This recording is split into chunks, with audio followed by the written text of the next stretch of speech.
Welcome to the Black Father's Pulse, the podcast where fatherhood meets purpose.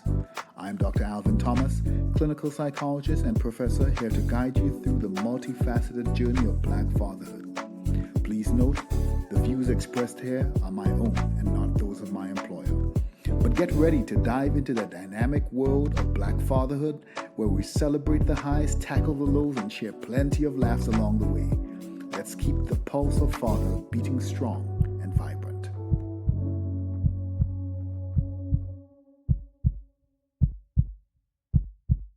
So I was thinking as you were talking about these specific lessons and the application of those lessons to individuals, communities, I was thinking, what would it look like for a Black community where every child has learned some of these lessons that you've put in this book?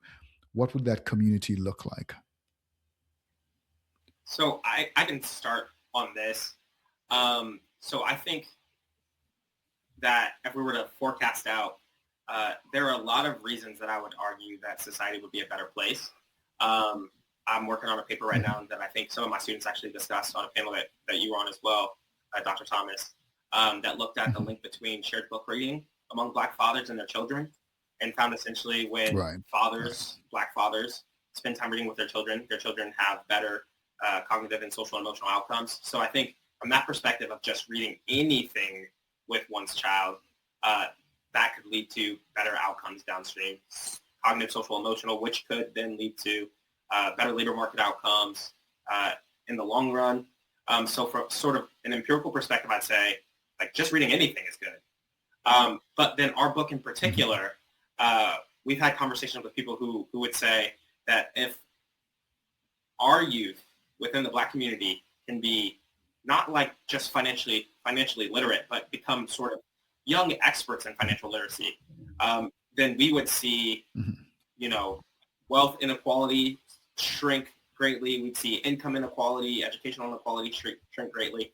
And while I don't have any empirical evidence to support that, I think intuitively it makes sense, right? If our youth within our community know about concepts of investing early and they're able to accrue interest rates and they have 529 plans, so when they get to college that they're not taking on student debt, I think it's very true that we will see wealth inequality, educational inequality, income inequality start to dissipate. We've seen it in other communities that fathers, that parents, grandparents, uncles, whoever it is, pass on knowledge to their children or to their relatives. So if you have an uncle who's talking to you about the stock market, that is no longer something foreign and nebulous to you. So the idea of investing in the stock market makes sense when you have your first $1,000 at your bar mitzvah or at your birthday or at your whatever. You think like, maybe I could invest this money because the conversation around investing and whatnot has already been there. If you have somebody who's leaving you a set of stock options, like that conversation, that language of finance, that world of finance is open to you. But if that language is foreign to you, if nobody talks about it, it feels like something that you don't belong to. It feels like something that is outside of the norm. And we generally fear things that are outside of the norm. And so we approach it with that kind of trepidation. And we think that only certain people can tell us about those things. So, and usually they're people who don't look like us, because we think that the first person who told me about stocks didn't look like me. Therefore, Black people don't do stocks, which is not the case. Or Black people don't do it. Black people sell insurance, but Black people can't have an insurance company. Or Black people go to banks, but Black people can't have a bank or run a bank.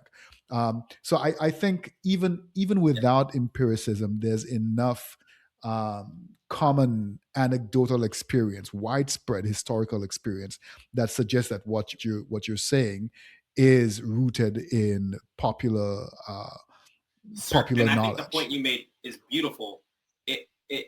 I think we would think that we didn't do our jobs well if young Black boys and girls showed up to campus on the first day and the first time they heard about any of these concepts was from their instructor, who was most likely white. We want those students to go into that classroom Right. being able to teach the class. That is like our goal. I think it's young Right. Sarah Rector. If you've seen the movie that Sierra Wilson produced, she's an oil tycoon, and she's like this young, like Hmm. ambitious, Hmm.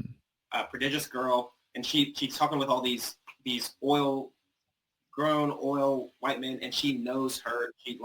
She is so Hmm. knowledgeable, and they're just like, whoa.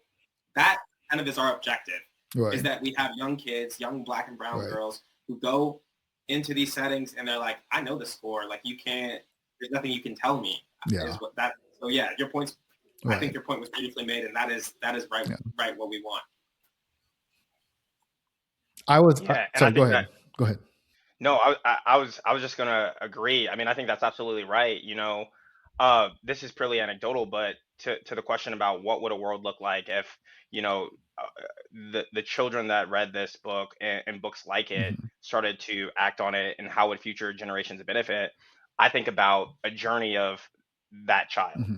So you have that child that reads this book, they sort of have this knowledge, they go to college and say they work a part-time job.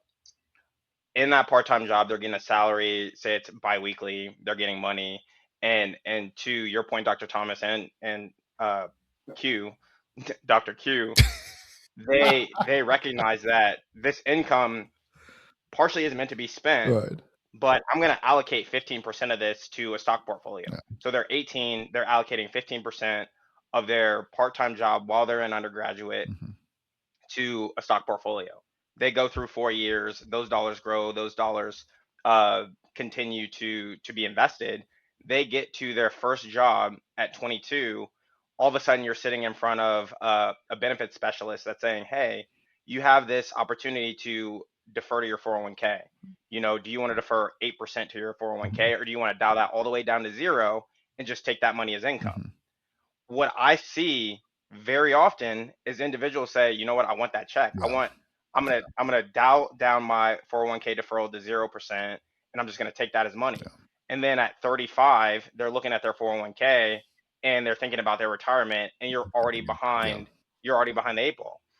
If that individual that is 18 through 22 is investing 15% of their earnings in a stock portfolio, they get to that benefit specialist that's talking to them about deferring to their 401k.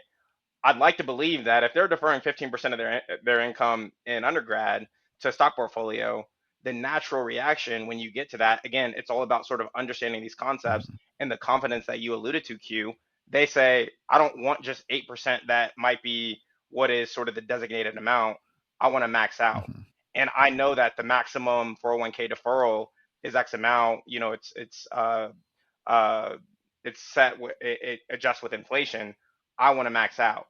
And so it's having those sort of that sort of knowledge to be able to act on that, which again, when you get to 35 at that point, you're looking at your 401k saying, when do I want to retire? Hmm. Do I want to retire at 60?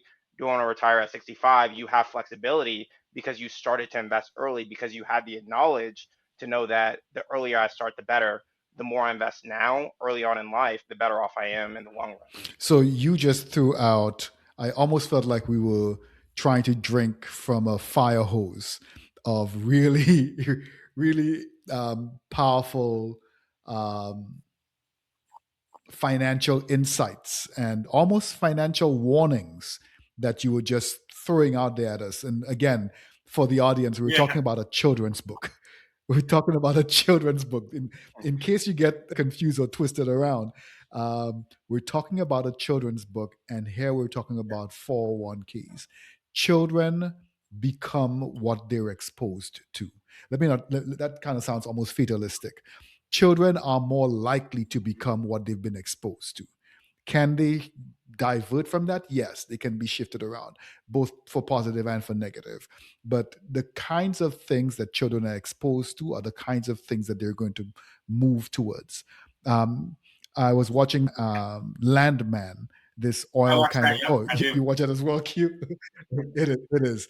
And this guy, this youngish guy, who tall, lanky guy, the son who's walking around, and he's like, oh, this guy is like he's just like trying to figure out himself, like, oh my God, this kid is going to need, and then he Mhm. starts doing things and taking risks. Like, I want to figure out if there's oil here. How does he come to that awareness? Because of what he's been exposed to, because of the Mm-hmm. conversations, the spaces that his father has and that has introduced him to, the people, the concepts that the father's introduced him to, so that by the time he gets to deciding, I want to do something with myself, he has some lay of the land, some context. It's this. I watch a lot of 50 Cent's Yeah. shows, Force, Power, all of them. In the Mhm. same way, we see Yep. Tariq St. Patrick. First, he sits back and he watches his father involved in all of these drug deals and whatnot. Now, that's a whole different conversation about why is it that the black kid has to be exposed to And drugs and Tommy whatnot. was there too. That's a Tommy was different there too. conversation. Oh, you know what, Uncle Tommy, Kendall, I don't know. I don't know about that one. Tommy's the funkle. He's the fun uncle. So he's in there. And the things that Tommy and Ghost are exposing Tariq to, at first, they're just things that he benefits from and that he's hearing and that he's learning. And what does he do eventually when he kind of comes of age? He starts to replicate, and not Mm-hmm. just replicate, he takes it to the next level. And that is legacy. Absolutely. But for our kids, we're not, it's almost as if we're afraid to take that step because we think it's not us. It doesn't belong to us. And so what do our kids have to follow from? What legacy are they following from? The 9 to 5 struggle of going to which is not a bad thing. Go to your job, do all of that. But there is more to the world than a 9 to 5 job. There is more to the world than working 2, 3, 4, 5 jobs. If that's what you need to do to survive today, that's fine. But your child should not just be surviving after you. That is not the legacy that you want to leave to your child. You want your child to extend beyond what you have done. Mm-hmm. Sorry, I know I went off on a little bit of a soapbox, and I was not sure if Well, I one of you totally wanted will. to I thought jump that was on there I as thought that well. was great, and I think of it I think of it this way. For me and Q to have the time to have the desire, time and desire to explore the sort of life of the mind and to think about these concepts and to pin them and to put them in the form of a book is a luxury, right? That just moves slightly beyond that 9 to 5 grind. It's a risk. Like, we're spending our time on this other thing that is not making, like, not necessarily making, as we're constructing it, making it us any money to make ends meet, to meet our daily needs, right? And so I think, like, it's interesting to think about how we stand on the shoulders of giants who didn't have the time or the luxury of sitting down to spend time thinking, like, they just grinded. And I think it's almost like if you talk to an agricultural economist and they try to take some new hybrid seed to a place, and they talk to a subsistence farmer and they're like, hey, try this new seed. I guarantee your yield will be fourfold than what it is customarily. And that subsistence farmer is going to say to them, in all likelihood, no, it's too risky, because if your hybrid seed does not work, I don't eat. Now, if you go to a farmer who has a medium-sized farm and they can say, I can apportion half of it to your hybrid seed and I have the other half that I can eat off of, they'll say, like, yeah, I'll take that risk. And they're wealthy. They have that fourfold seed. And so I think we're trying to build, knowledge among kids that will let them, to your point, Dr. Thomas, take it to the next level. We want them to have money, that we want them to have passive income that allows them to purchase more leisure, to spend more time with their family, to write books, to enjoy the beautiful Black culture that we've constructed here and the beautiful Black culture that we have all across the world. That is kind of our aim and our goal. Is we don't want people, head down grinding. It's been a long, tough history. We don't want people to kind of get locked into this head down grind, do what you need to do, pay your dues, and you'll be fine. We want people to enjoy. We want people to thrive, not just survive, I guess.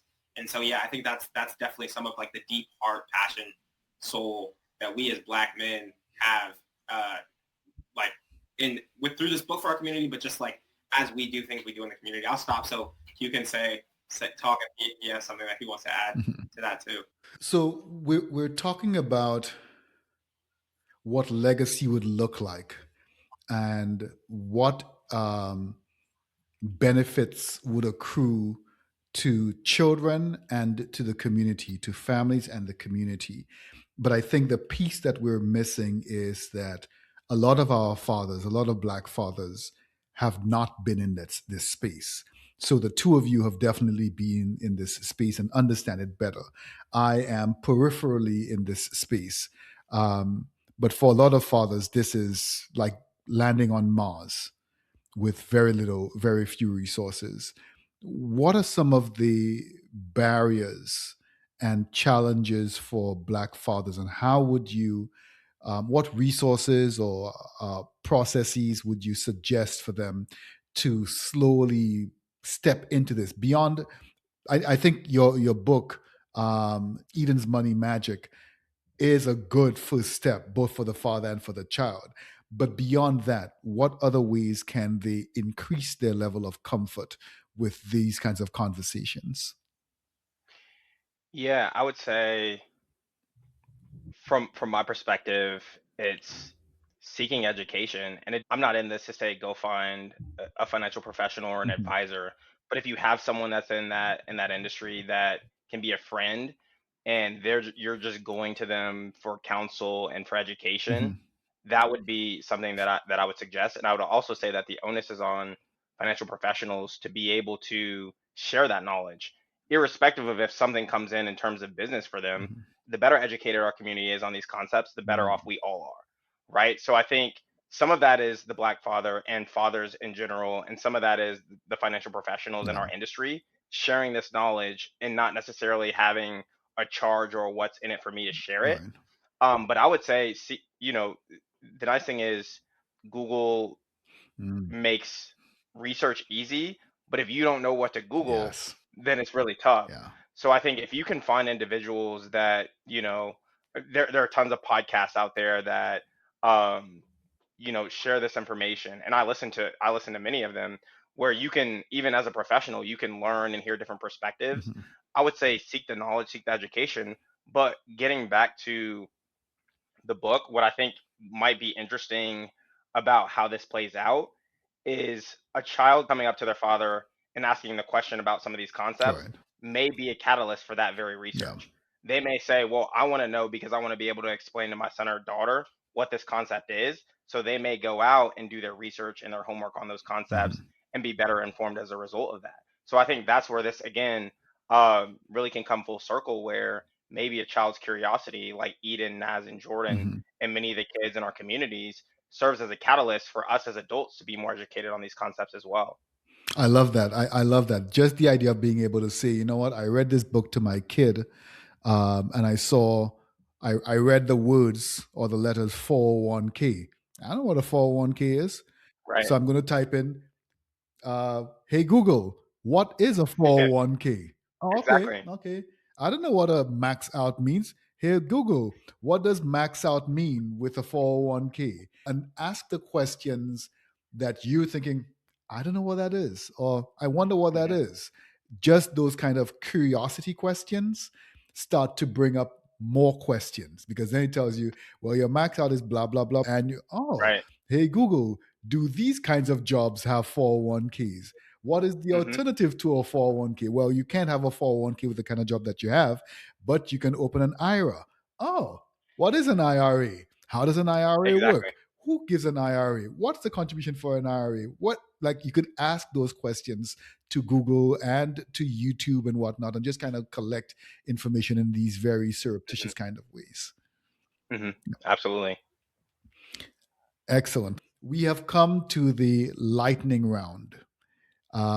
We have never had a twin lightning round before. So this is the first. So I'm going to ask you 5 questions, and I'm going to have you answer each question without necessarily giving an explanation. If you think there's like a space for a short explanation, by all means, Hmm. but there wouldn't be need for like a long, detailed explanation. You ready? First one. What is the best money advice you have ever received? Start early. Hmm. Spend, save, give. That's your theme. Spend, save, give. Start saving early. Start saving early. Okay, good. Finish this sentence. Black fathers need to stop this and start this when it comes to money. I'd say stop worrying and start saving. Hmm. Okay. I honestly can't think of a better way to frame that. I would say um, stop worrying and start planning. Hmm. Okay. Thank you. One money conversation every father should have with their child before age 10 is. The more money we come across, the more problems we see.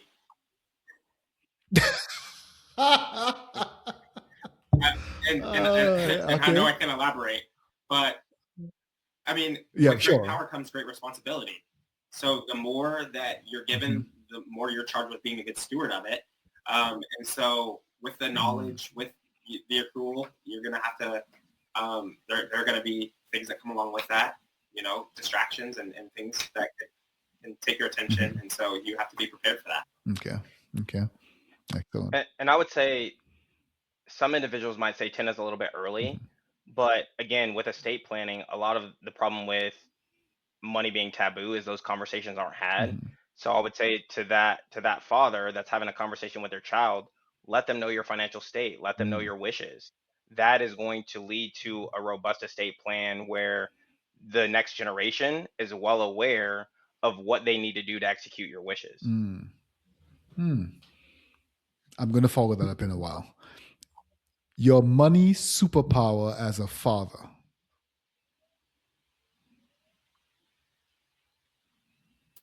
I'd say to make a little bit seem like a lot. So like, for example, I will go grocery shopping with the kids and I'll buy them like a $1.15 Hot Wheel. And I swear it was like $100 toy or some such thing. So it's like limited cost, but they love it. So I think it's like identifying things that cost me not so much, but make a big impact. That's kind of how that's my money superpower as a dad. Okay. And I would say make investing fun. I mean, we talked about the bookmark idea Right. and this idea of, kids receiving toys. Well, you can make it very fun when a kid looks at what their balance might be in a 529 plan, thinking, I'm only 8 years old, but I have a significant amount of dollars that are set away for me. So making saving fun. Making saving fun. And the money lesson that you are still learning. I would say for me, it's interesting being a financial professional. I mean, we all have things that we want to do, whether it's travel or whether it's entertainment and those things. And I consider myself a bit of a super saver. Um, so I would say thinking about, I think Q said spend, save, give, thinking about the appropriate allocation of that. Because there is spending, there's saving, but there's also giving and being philanthropic and being generous in that way. So I think it's always a continuous journey to balance those three out and thinking about where those dollars make the most sense to be allocated.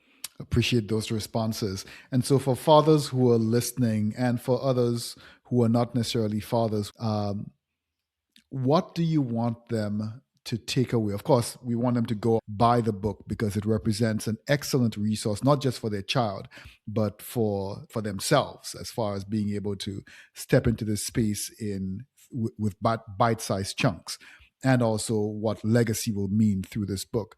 But if there was a specific message that you wanted fathers to leave here with, what would that be? I can start. I would say for me, and I've said this many times, but starting to have these conversations early. Mhm. There is no age that's too young to start having these conversations with your child because eventually what you want is for them to be able to repeat this back to you, the language, and then eventually have depth of repeating this back to you and saying, here's what these concepts actually mean. So I would say start really early with these conversations with your children. do your homework, do your research, but start having these conversations as early as Yeah, possible. and I'd say anything can be learned and then taught. I think Mhm. sometimes we put up obstacles that don't need to be there, whether it is that we're intimidated by a subject or we're not sure we're going to be able to understand it well enough to act on it. I think I want the fathers that listen to this to consider this, that anything can be learned and taught. There's no need to count yourself out or not to try to become a financial expert in your own right. Anything can be learned and then passed on to your kids. Excellent, thanks. So, Quinlan, you've mentioned a couple of times, well, more than a couple of times, to have these conversations early. I think you also mentioned um, just a couple of minutes ago um, that fathers can explore or share with their children their financial health or financial positions. Are you suggesting that fathers tell their young children about the family's finances, how much money they have, how much money they have saved, whether they're in debt or whatnot? And if yes, do you think that that is a developmentally appropriate conversation or a healthy conversation? I would say yes and absolutely. And I'll tell you a story really Okay. quickly. I did a workshop a week ago, and these were middle school age students. Mhm. And a part of this workshop is we go through monthly Right. expenses. So, what do you think or a rent cost or a mortgage cost? What do you think it costs for a car? What do you think groceries, utilities? What do you think sort of a monthly cost for these items might be? And I can tell you, it's really interesting when you sit in there in those conversations, and you can immediately tell the kids that are having those conversations with their parents. Mm, I mean, to a number, I can look at my bills and I can right. say, how are you so aware that a water bill might cost X or an automobile might cost Y? And so I think it is developmental in giving kids sort of money sense Mhm. and understanding the importance of stacking up all those costs and recognizing that on the other end of that is income. And how do you align and sort of maximize the income with those Mhm. costs as well as saving? So I would say I do think it's developmental for parents to have these conversations and let their kids in on their finances.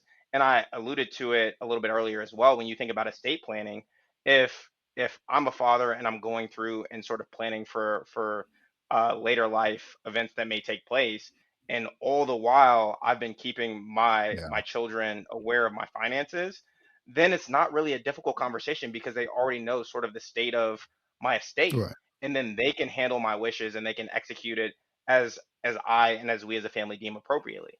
But if it's sort of this communication gap in terms of where we're at financially, in terms of what my wishes are, and I happen to pass away before being able to share those wishes, and maybe I have a will that sort of dictates how I want my assets to be divided up, Mhm. but there's no real conversation. It gives there's a lot of turmoil that I've seen families have as a result of that. So I think it's never too early to bring kids into those conversations. It could be today, bills, your income, having candid conversations, and later on it's, well, I have these assets that I want you to take care of. We talk to business owners, we talk to individuals that have uh, you know worked very hard and they're giving away some of that to their children. Mhm. You want those kids to understand the weight of that. You want those kids to understand how hard their parents have worked to build that, so that they can take care of that just as well as their parents would have, or that their father would have, um, if they were still around, right? So I think, to your question, it's absolutely important, it's absolutely developmental for those conversations to take place. Okay, thank you so much. I know for a lot of fathers and just parents in general, especially Black parents, we're probably out here thinking these are not things that I want my child to know. These are adult conversations. I don't want my child to be thinking about whether or not I can afford um, to buy the t-ball uniform for them, or to Hmm. pay for them to go to a camp. I need to figure that out as a man. That's my responsibility. That's not for them to worry about. But you're saying that there are ways that you can have those conversations with kids without Yeah, engaging in yeah, the worry and the whatnot, but have those real yeah. conversations. Yeah, absolutely. I think it's a delicate balance. Obviously, there are some things that we, as fathers and as black men, that we take on and we say, "I'm going to bear this," Hmm. and I'm not necessarily saying share that. Right. Everyone has sort of their own way of dealing with those things. But what I am saying is that child isn't made better off for not having some sort of sense and some sort of Hmm. awareness of what a dollar costs, Hmm. so to speak, because whatever that parent is doing, I'm sure they're working really hard. Yeah. That child needs to know why that parent is working as hard as they are working and what those dollars coming in. And I talked about this before. I said early on in our lives, I thought my mom, she just showed up and she had a blank check. Hmm. She Hmm. didn't. She worked multiple jobs to be able to provide for us. And I would say that we wouldn't have been made better off not knowing that. Right. Actually knowing that is probably why we're having this conversation today, Yeah. is because we recognize the importance of being able to deal with those hardships and those struggles and overcome them and really see sort of how you can, even with little, leverage that Hmm. to sort of build a better life for your family.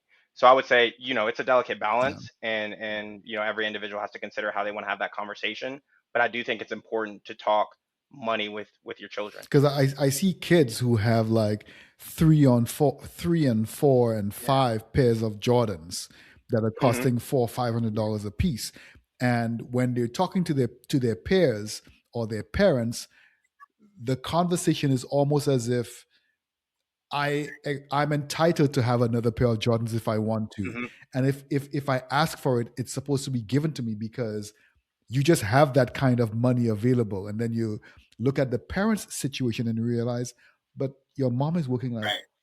3 jobs Right. and can't remember Right. the last time they took a day off, hasn't taken a vacation, hasn't bought anything for themselves, but you have $5,000 worth of shoes in your closet, and it just doesn't click.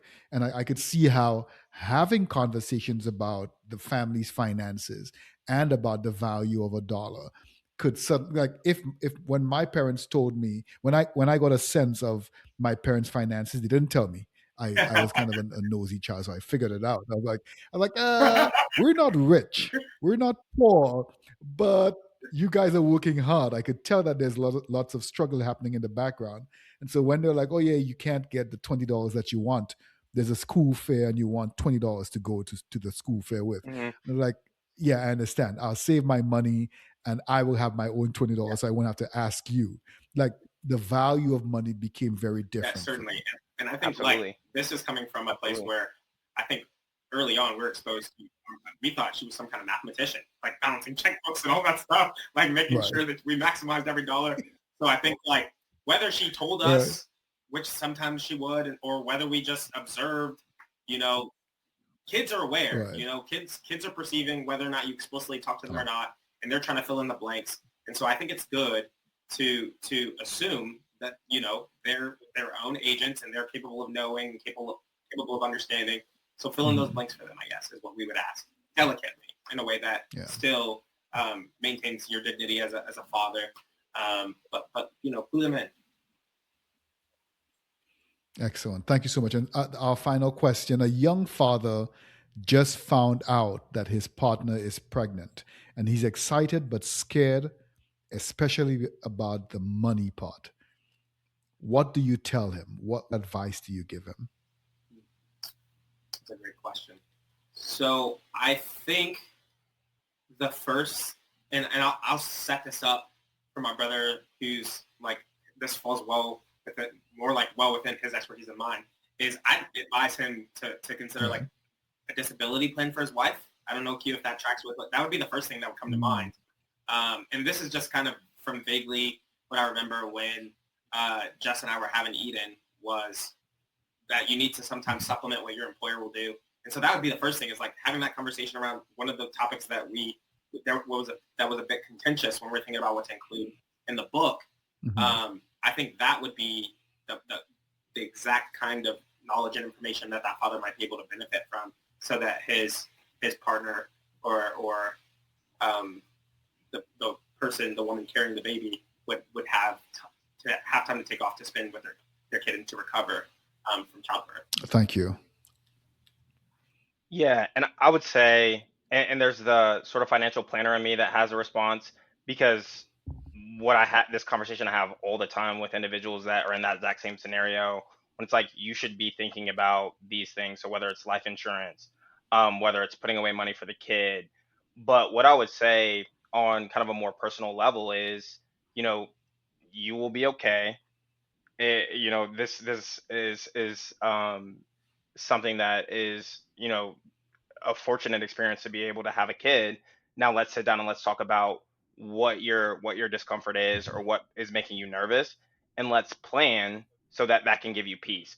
And I'm a big proponent, and I can get on a soapbox, where I talk about planning. What it does is it gives you peace when certain things happen in life that you don't expect. If this pregnancy was or wasn't expected, you know, bridging into fatherhood is a challenging sort of journey, right? There's not only the financial side of it, there's also raising a kid. And so what I would say is let's plan, because with that plan comes peace of mind. And so whatever that plan looks like, whether it's looking at sort of financial concepts that we can put in place, or whether it's getting you around a network of other Black fathers that can really help you understand what that journey looks like, let's put a plan in place, because that's what's ultimately going to give you that peace of mind. Excellent. Thank you. So tell us now where we can find your book and your social media handle so we can find you and follow. And I will say that the book is on Amazon, Barnes and Nobles, anywhere that you can find books. Eden's Money Magic is available. My handle is Quinn Reiser, Quinlan Reiser, on Instagram, Facebook, LinkedIn. So if you're looking to engage and have a conversation around any of these concepts in more depth, I'm happy to sit down, whether it's a virtual meeting or coffee meeting, lunch. And again, with nothing in it for me, it's really important to me and to us that this information gets out. And if I can be a sounding board for some of these concepts and educate individuals, particularly Black fathers, on these concepts, then I'm happy to do so. So please don't hesitate to reach out. Certainly. Excellent. And Thank you. I'm an open book as well. You can find me on LinkedIn, just searching for Quentin Reiser. Facebook is the same, Quentin Reiser. My Instagram handle is Q_RIZZER. I can also be found there. And like Quinlan said, I'm very happy to have conversations with Black fathers around some of these concepts, even around what it might look like to be a father if they are in the situation that Dr. Thomas brought up earlier and having kids. This is why we do it, because we want to be, conduits through which information flow to people that we care about and think about, even though we may not know exactly who you are at this point. So definitely feel free to reach out. Thank you very much again to Dr. Quentin Reiser and his brother Quinlan Reiser for authoring this excellent children's book. Please go out there, get a copy. Don't just get a copy, read it to your kids. Use it as a resource for yourself to take that first step into the world of financial legacy, financial literacy. And that gives you the space to also leverage and introduce your children, your child, your other kids who are connected to you to that space. If we're going to change the community, that change has to begin with us. That change has to begin with the people who are connected to us. And who is more keenly connected to us than our children? Let's go out there and do this really good work with our kids. Remember to subscribe, to share the podcast, and leave us a 5-star rating so that other people could find the podcast having left this rating. Thank you so much again for being part of the Black Fathers Pulse podcast. Thank you, Dr. Thomas. You've been listening to the Black Fathers Pulse. I'm your host, Dr. Alvin Thomas. I'm a clinical psychologist, researcher, and director of the TriLab at the University of Wisconsin-Madison. Views shared on this podcast are mine or that of my guest and are not associated with the university. Original music for our series was composed and performed by Micaiah De Silva, artwork by Isabella Acra. The podcast is produced by me and is supported by the kind contributions of you, the public, and advertisers. Follow me on Twitter at Dr. underscore AT758. That's DR underscore AT758. Or the Black Fathers Pulse podcast on Instagram and YouTube. Subscribe to the Black Fathers Pulse podcast wherever you do your podcast listening. And don't forget to share and leave us a positive review.